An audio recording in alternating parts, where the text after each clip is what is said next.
সকলকে অসংখ্য ধন্যবাদ। আজকে আমি মেশিন লার্নিং এবং আর্টিফিশিয়াল ইন্টেলিজেন্স কোর্সের লেসন 2টি শুরু করতে যাচ্ছি। লেসন 2তে আমরা শিখব লিনিয়ার রিগ্রেশন। লিনিয়ার রিগ্রেশন হলো একটি মডেলিং টেকনিক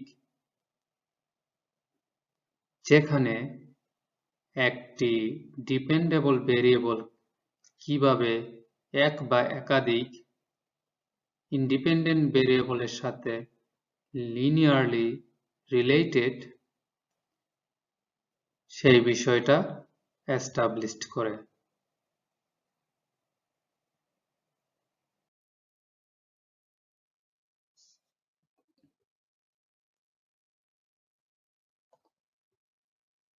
লিনিয়ার রিগ্রেশন শুরু করার আগে আমি একটু লেসন 1টি রিক্যাপ করে নিতে চাই।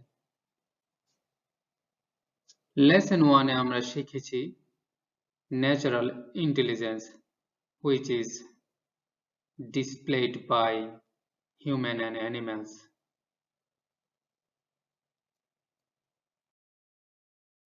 একইভাবে আমরা দেখেছি artificial intelligence which is implemented on machine that perform similar tasks as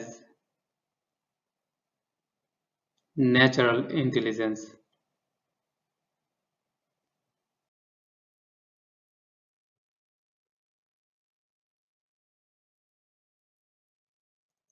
ইতিমধ্যে আমরা দেখেছি আমাদের যদি দুটি বিন্দু বা পয়েন্ট থাকে, ঢাল ক্যালকুলেট করে অতি সহজে আমরা স্ট্রেট লাইনটি অঙ্কন করতে পারি।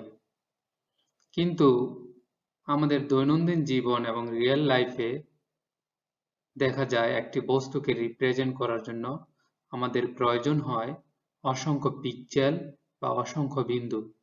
সেক্ষেত্রে দুটি বিন্দুর ন্যায়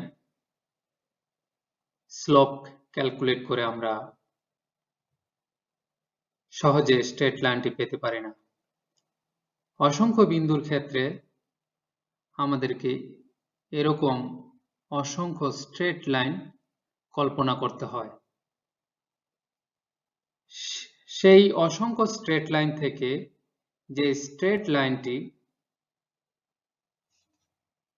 সব বিন্দুকে পারফেক্টলি ব্যালেন্স করে সেই স্ট্রেট লাইনটি আমরা বেছে নেই অ্যাজ এ লিনিয়ার রিগ্রেশন হিসেবে। লিনিয়ার রিগ্রেশনের অ্যাপ্লিকেশন কি হতে পারে? এক্ষেত্রে বলা যেতে পারে বর্তমান করোনা ভাইরাস ডেটা অ্যানালাইসিস একটি উৎকৃষ্ট উদাহরণ। লিনিয়ার রিগ্রেশন অ্যাপ্লাই করে আমরা অনেক ইনসাইটফুল ইনফরমেশন কালেক্ট করতে পারি। এই চার্টটিতে আমরা দেখতে পাচ্ছি ডে ওয়াইজ বাংলাদেশে টোটাল করোনা ভাইরাস এফেক্টেড পেশেন্টের পরিমাণ। এই চার্টটিতে যদি একটু ডিপলি খেয়াল করি, এপ্রিল 7-এর পর টোটাল করোনা ভাইরাস এফেক্টেড পেশেন্টের পরিমাণ স্টিডিলি ইনক্রিজ করতে থাকে। আরো ডিপলি যদি আমরা খেয়াল করি, এটি মোটামুটি ভাবে linearly related with day, that means এটা অলমোস্ট একটি স্ট্রেট লাইন। সো আমরা যদি এই রিলেশনটা ডে এর সাথে টোটাল নাম্বারের সাথে যদি একটি রিলেশন এস্টাবলিশ করতে পারি, তাহলে মে 17-এর পর জুন 17-এ টোটাল এফেক্টেড পেশেন্ট কত হবে, একইভাবে জুলাই 17-এ টোটাল এফেক্টেড পেশেন্টের পরিমাণ কত হবে, সেটা আমরা সহজেই ক্যালকুলেট করতে পারবো লিনিয়ার রিগ্রেশন অ্যাপ্লাই করে।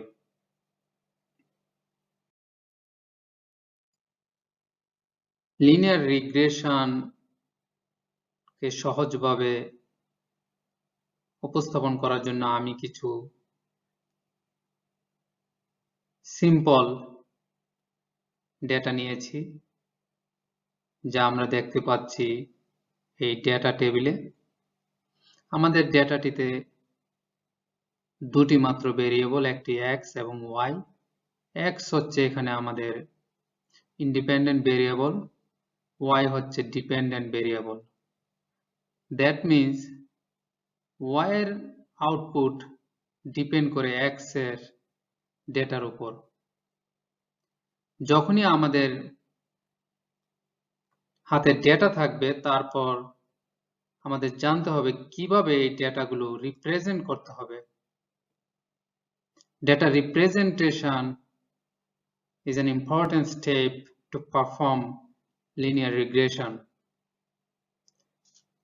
যেহেতু আমাদের এখানে শুধুমাত্র দুটি ভেরিয়েবল আছে, তার মানে আমরা x অক্ষ এবং y অক্ষ দিয়ে এই ডেটাগুলো রিপ্রেজেন্ট করতে চাই। তাহলে এই তিনটি ডাটা x অক্ষ এবং y অক্ষ বরাবর যদি বসাই, তাহলে এইভাবে বিন্যস্ত থাকবে। এখন আমাদের টাস্ক হচ্ছে এরকম একটি স্ট্রেট লাইন বা সরল রেখা বের করা, যা সবগুলো ডাটাকে স্পর্শ করে যাবে।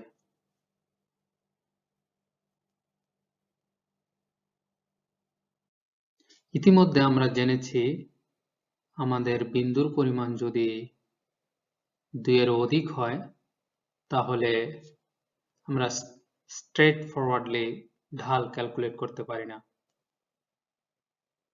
এক্ষেত্রে আমরা এরকম অসংখ্য স্ট্রেট লাইন কল্পনা করতে পারি, আর এই স্ট্রেট লাইনগুলোকে বলা হয় লিনিয়ার হাইপোথিসিস। লিনিয়ার হাইপোথিসিস এর ইকুয়েশন হলো h of x equal to w multiplied with x plus b। এই লিনিয়ার হাইপোথিসিস থেকে আমরা সেই হাইপোথিসিসটি সিলেক্ট করব যা সবগুলো বিন্দুকে অ্যাপ্রোপ্রিয়েটলি এক্সপ্রেস করে। এখানে আরেকটি বিষয় লক্ষণীয়, এই ইকুয়েশনটি আমরা কিন্তু আমাদের পূর্ববর্তী সরলরেখা ইকুয়েশনের সাথেও তুলনা করতে পারি, h of x equal to y and w equal to m, একইভাবে b equal to c। কিন্তু আমরা যখন লিনিয়ার অ্যানালাইসিস এবং আর্টিফিশিয়াল ইন্টেলিজেন্স নিয়ে পড়াশোনা করব, সেই লিটারেচারগুলোতে h of x, w এবং b দিয়ে প্রকাশ করা হয়েছে, তাই আমরা কনসিস্টেন্সি রাখার জন্য একই ইকুয়েশন এখানে ব্যবহার করেছি।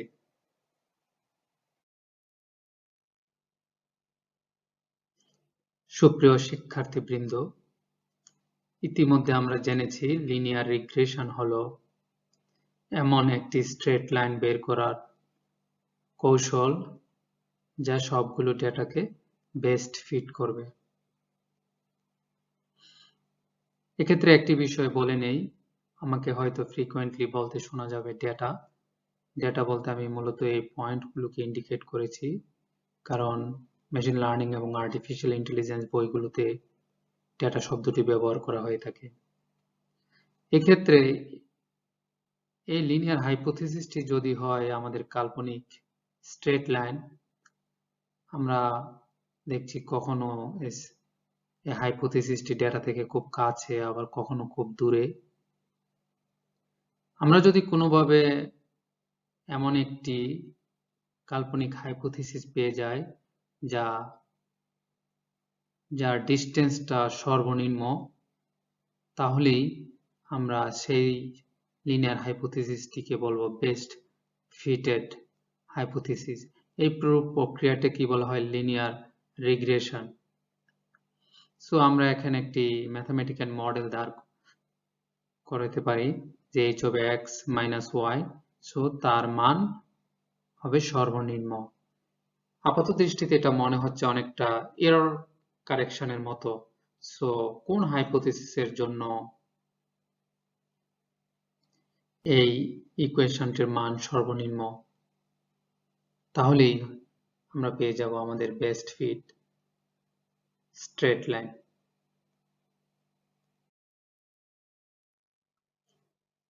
এখানে আমরা একটি optical illusion hidden image puzzle দেখতে পাচ্ছি।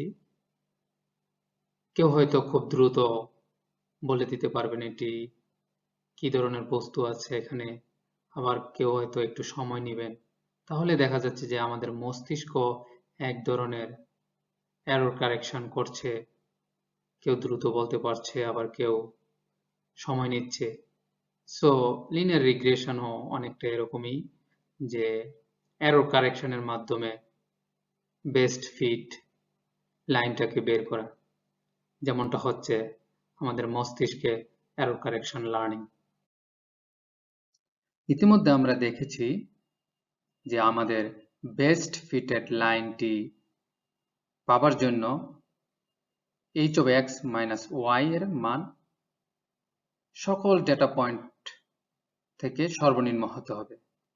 এখানে আমাদের 3টি ডেটা পয়েন্ট আছে, তাহলে আমরা এরকম একটি গাণিতিক ফর্মুলা তৈরি করতে পারি যে প্রথম ডিফারেন্সটি দেখতে পাচ্ছি সেটি হচ্ছে প্রথম ডেটা পয়েন্টের ক্ষেত্রে, একইভাবে h of x minus y দ্বিতীয় ডেটা পয়েন্টের ক্ষেত্রে, তদ্রূপ তৃতীয় ডেটা পয়েন্টের ক্ষেত্রে। এই সবগুলো বিয়োগফল যদি আমরা যোগ করে অ্যাভারেজ নেই, তাহলে আমরা পেয়ে যাব আমাদের জেনারেলাইজড একটি ম্যাথমেটিক্যাল ফর্মুলা। ওই ফর্মুলাটাকেই বলা হবে কস্ট ফাংশন। কস্ট ফাংশন এই কারণে বলা হচ্ছে যে এটা আসলে কোনো কিছুর মানকে মিনিমাইজ করবে। সো আমাদের টার্গেট হচ্ছে সর্বনিম্ন মানটি পাওয়া। এভাবে আমাদের অসংখ্য ডেটা পয়েন্ট থাকতে পারে। সো আমরা ম্যাথমেটিক্যালি খুব একটি ডিসেন্ট ফর্মুলা আকারে এই উপরের ইকুয়েশনটাকে প্রকাশ করতে পারি। দুটি ইকুয়েশন একই, জাস্ট এখানে আমরা শর্ট হ্যান্ড ফর্মে ইউজ করতেছি। দেখুন h of x minus y, এখানে i এর মান 1 থেকে m পর্যন্ত, m এখানে আমাদের 3টি ডেটা পয়েন্ট। তাহলে আমরা পেয়ে গেলাম লিনিয়ার রিগ্রেশনের জন্য আমাদের কাঙ্ক্ষিত কস্ট ফাংশন বা অপটিমাইজেশন ফাংশন। সো আমরা যদি এমন কোনো একটি অ্যালগরিদম ডেভেলপ করতে পারি যার মাধ্যমে এই কস্ট ফাংশনের মানটি সর্বনিম্ন পাবো, তখনই আমরা পেয়ে যাব আমাদের কাঙ্ক্ষিত বেস্ট ফিটেড লাইন। সেই লাইনটি হবে এই সবগুলো ডেটা পয়েন্টের আইদার স্পর্শ করে যাবে অথবা তাদের খুব কাছ দিয়ে যাবে। আমরা একটি উদাহরণ সহকারে এই কস্ট ফাংশনটা কিভাবে কাজ করে এখানে দেখব। আমরা ইতিমধ্যে দেখেছি যে আমাদের সর্বমোট 3টি ডেটা পয়েন্ট আছে এবং অলরেডি আমরা আমাদের কস্ট ফাংশন পেয়ে গেছি।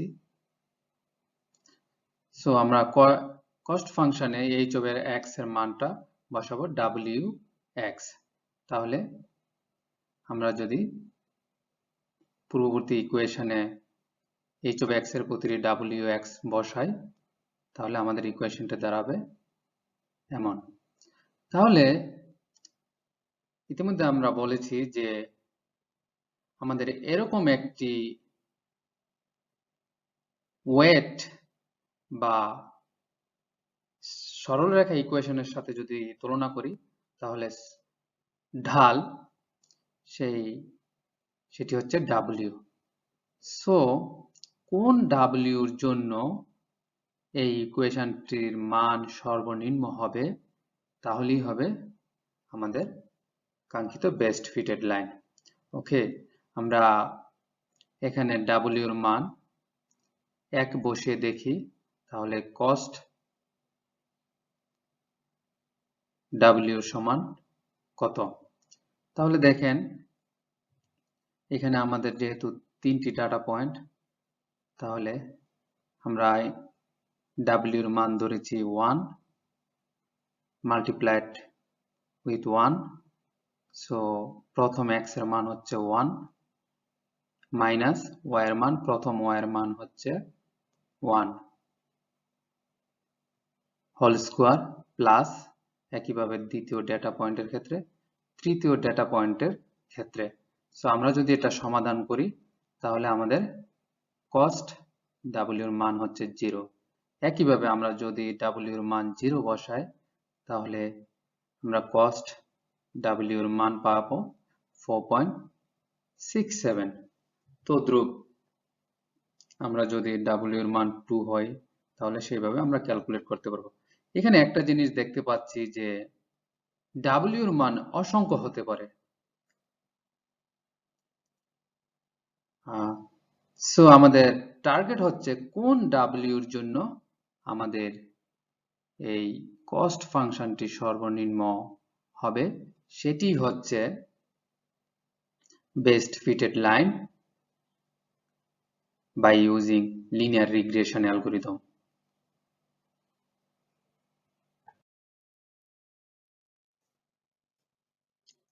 আপনাদের বোঝার সুবিধার্থে আমি লিনিয়ার রিগ্রেশন অ্যালগরিদমটি আবার রিক্যাপ করে নিচ্ছি। আমরা ইতিমধ্যে দেখেছি যে বেস্ট ফিটেড লাইনটি অ্যাচিভ করার জন্য আমাদের একটি কস্ট ফাংশন দরকার হবে, আর কস্ট ফাংশনটি হচ্ছে কস্ট অফ ডাব্লিউ। সো কোন ডাব্লিউর জন্য আমাদের কস্ট ফাংশনটির মান সর্বনিম্ন হবে, তাহলে সেই ডাব্লিউটি হবে আমাদের স্লোপ বা ওয়েট। সো এই চিত্রটিতে যদি আমরা দেখি এখানে x অক্ষ বরাবর অসংখ্য ডাব্লিউ আছে। সো আমরা দেখতে পাচ্ছি ডাব্লিউ এর মান যদি 1 হয় তাহলে কস্ট অফ ডাব্লিউ 0, একইভাবে ডাব্লিউ এর মান যদি 0 হয়, সো আমরা এখানে দেখতে পাচ্ছি ডাব্লিউ 0। সো এটা অ্যারাউন্ড 4.67। সো একইভাবে আমরা এরকম অসংখ্য ডাব্লিউ এর জন্য এরকম একটি কার্ভ পাবো। সো এই কার্ভটি যদি আমরা খেয়াল করি কোন পয়েন্টটি সর্বনিম্ন, তাহলে দেখতে পাচ্ছি যে যখন ডাব্লিউ এর মান 1 তখন আমরা সর্বনিম্ন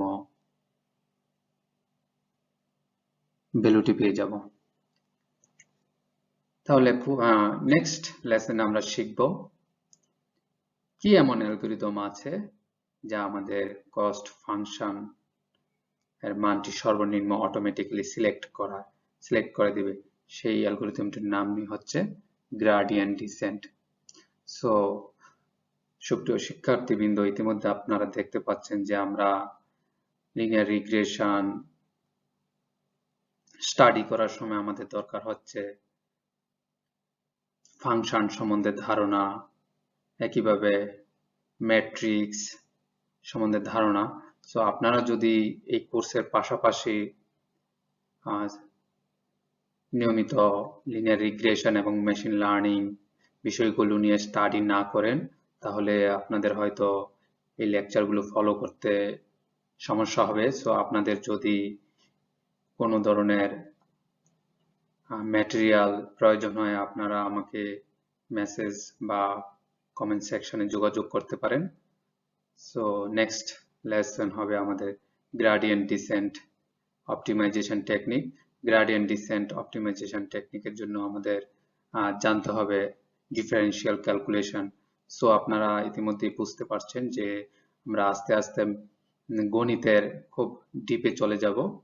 সো আমি আশা করব আপনারা আপনাদের স্টাডি কন্টিনিউ রাখবেন এবং আমার লেকচার ফলো করতে থাকবেন। আশা করি আপনারা মেশিন লার্নিং সম্বন্ধে একটি ভালো ধারণা পাবেন। সকলকে অসংখ্য ধন্যবাদ মনোযোগ সহকারে আজকের লেসনটি শোনার জন্য। সো আপনাদের যদি কোনো মতামত বা সাজেশন থাকে কমেন্ট সেকশনে অথবা আমার এই ওয়েবসাইটে ভিজিট করতে পারেন। সবাইকে আবারও অসংখ্য ধন্যবাদ।